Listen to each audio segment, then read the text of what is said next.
वो हजारों करोड़ रुपया जो सरकारी संस्थानों से, कर्मचारियों से, कंपनियों से पीएम केयर फंड में इकट्ठा किया गया, उसको कहां गया? वेंटिलेटर खरीदे गए, वो सब फर्जी पाए गए। गुजरात की एक कंपनी से जो खरीदे थे, आपने, हमने सबने देखा, अखबार ने स्टोरीज की, कोई कार्रवाई नहीं हुई। ऑक्सीजन प्लांट टेंडर किए गए, वो लगे नहीं। अब आप कह रहे हैं 500 और लगाएंगे। कृपया लगाइए, परंतु ऑक्सीजन उपलब्ध करवाइए। किसी का बेटा, किसी की बेटी, किसी की माँ, बाप, बच्चा जब ऑक्सीजन की कमी से मर जाता है तो कितनी तकलीफ होती है, शायद सरकार में बैठे हुक्मरानों को इसका आइडिया नहीं।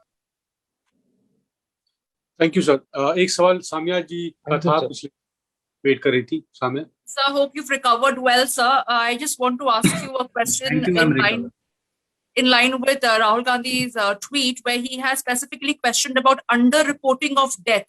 So we are doing ground reports from several different states where we are seeing the discrepancy in the number of deaths that are being reported by state governments and that which is being calculated from the cremation cards itself, sir.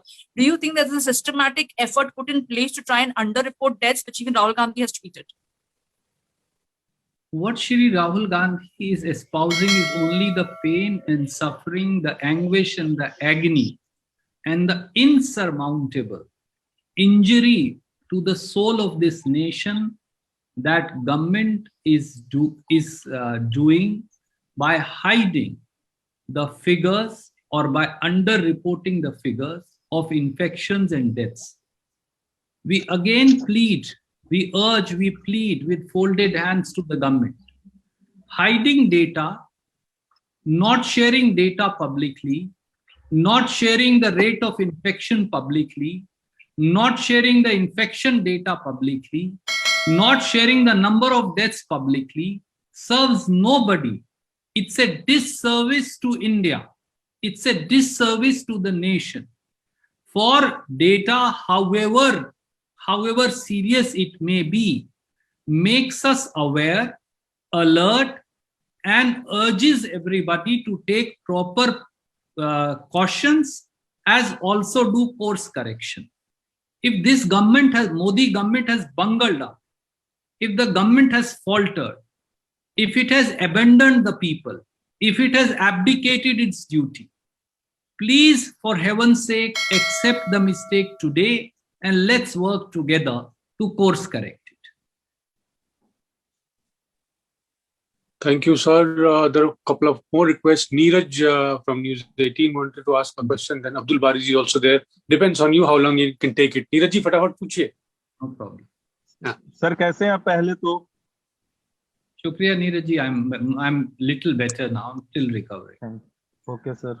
Sir, सवाल यह है कि सवाल vaccine से अलग है, क्योंकि oxygen की मारामारी चल रही है. कई शहरों में बहुत स्थिति खराब है. आज सरकार की तरफ से फैसला किया गया कि 551 oxygen generation plant PM cares fund से स्थापित किए जाएंगे और इसी तरह के 160 से अधिक प्लांट निर्माणाधीन है, जिनमें अब तक सिर्फ 33 का निर्माण हुआ है. सरकार की तरफ से जारी आंकड़े के मुताबिक 18 अप्रैल को जारी किया गया. आपको लगता है कि इस घोषणा से ऑक्सीजन की आपूर्ति जो है वो पूरी हो पाएगी आने वाले दिनों में या आने वाले कुछ हफ्तों में?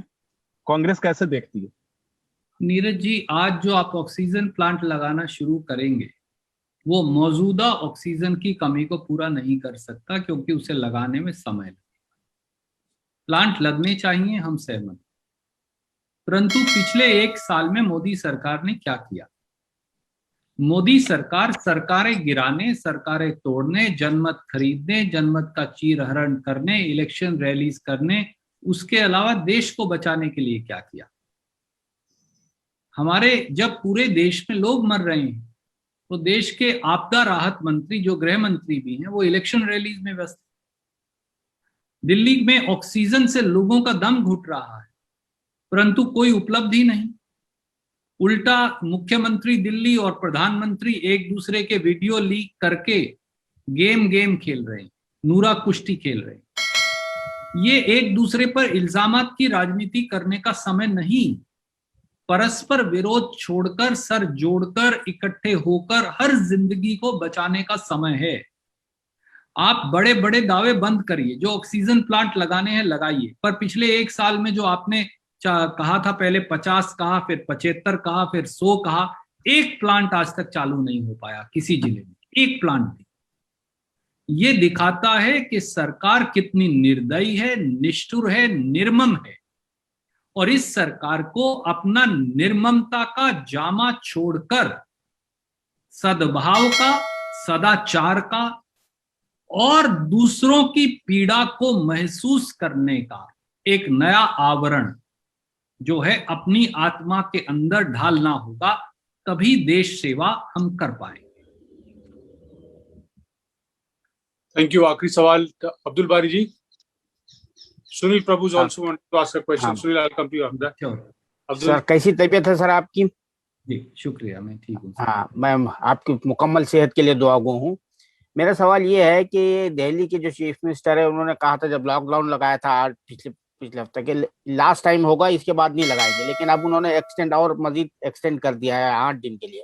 How do you see his statement and this latest action? देखिए, दिल्ली में जिस प्रकार से दवाई की कालाबाजारी, रेमडेसिविर आपका इंजेक्शन खरीदने जाइए तो आपको मालूम होगा कि 15,000 से 25,000 रुपए में काला बाजार में ये इंजेक्शन उपलब्ध है, पर आपको मिल नहीं सकता। यही बाकी की जो एसेंशियल मेडिसिन है उनकी स्थिति। एक एक ऑक्सीजन सिलेंडर 8,000 रुपए से 15,000 रुपए में बेचा जा रहा।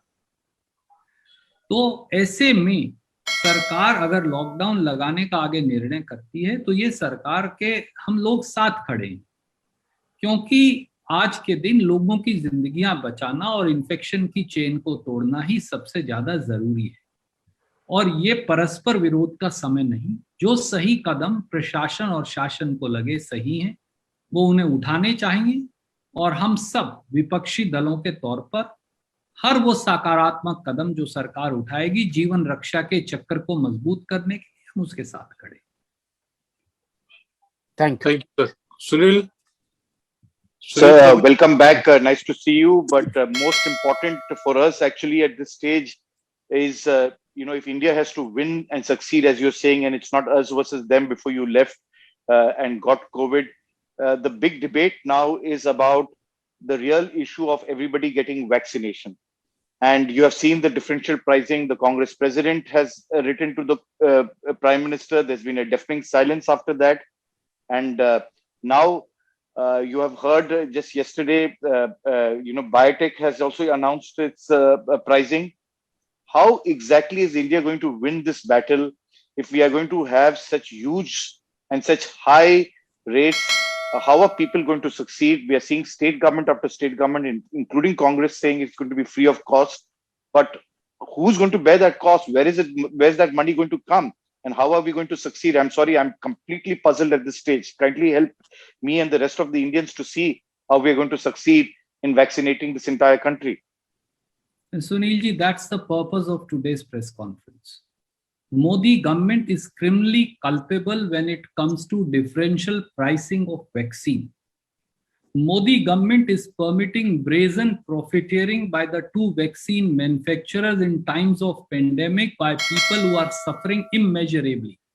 Modi government has abdicated its responsibility and abandoned people of this country who are below 45 years of age.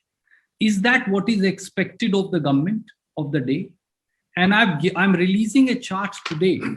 If everybody below 45 years have to be vaccinated in this country, and presuming that 50% cost will be borne by state government and 50% will have to vaccinate themselves, the profit to the two companies will be 1,11,100 crores. In the middle of this pandemic, can such brazen profiteering be permitted is the short question that I raise on behalf of people of this country. It's not a politically adversarial debate. It's selling people's interest in times of pandemic. And where does the state governments have all the money? They will have to raise loans. They will have to give away assets or sell assets. They will have to hypothecate people's assets. Only then they can raise money. But vaccination is the key, and universal vaccination against corona is the key. That's the only way to save lives. It's time that government came forward. Central government bears the entire cost of vaccination of everybody across the country as every other country has done. Sir आखिरी सवाल उमाशंकर जी का भी ले लीजिए। उमा जी पूछिए। जी रणदीप, पहले तो आपको सेहत की शुभकामनाएं, पूरी तरह आप जल्दी ठीक हो। मेरा सवाल ये है कि यूथ कांग्रेस जो है वो मदद के मामले में काफ़ी बढ़ चढ़ कर हिस्सा ले रही है और काफ़ी उनका नाम भी हो रहा है। एक बात देखने में आई है कि जैसे रेमडेसिविर जो कि मिलती नहीं है दवा, यूथ कांग्रेस जितना भी मुहैया करा पा रही है उसके लिए कोई पैसे नहीं ले रही। तो एक सवाल उठता है मन में कि आप लोग किस तरह से मैनेज कर रहे हैं लोगों की मदद के लिए, कहाँ से फंड ला रहे हैं और कैसे ये कॉर्पस बना के आप लोगों तक मदद पहुंचा रहे हैं। ये सवाल है कई के मन में, अगर आप जवाब दो। उमा भाई, सबसे पहले तो आपको साधुवाद प्रश्न के लिए। युवा कांग्रेस और युवा कांग्रेस के हमारे राष्ट्रीय अध्यक्ष श्रीनिवास जी, जो कांग्रेस अध्यक्षा जी ने और राहुल गांधी जी ने उन्हें जिम्मेवारी दी है, उसका एक मानवीय आधार पर निर्वहन कर रहे हैं। युवा कांग्रेस के हमारे साथी युवक और युवतियां अपने अपने पर्सनल फंड से, अपने अपने पैसों से इकट्ठे पैसा, एक एक पैसा जोड़कर जरूरतमंदों की मदद कर रहे हैं और दवाइयां मुहैया करवा रहे हैं। कई बार हम 90% केसेस में कामयाब हो जाते हैं और कहीं नहीं।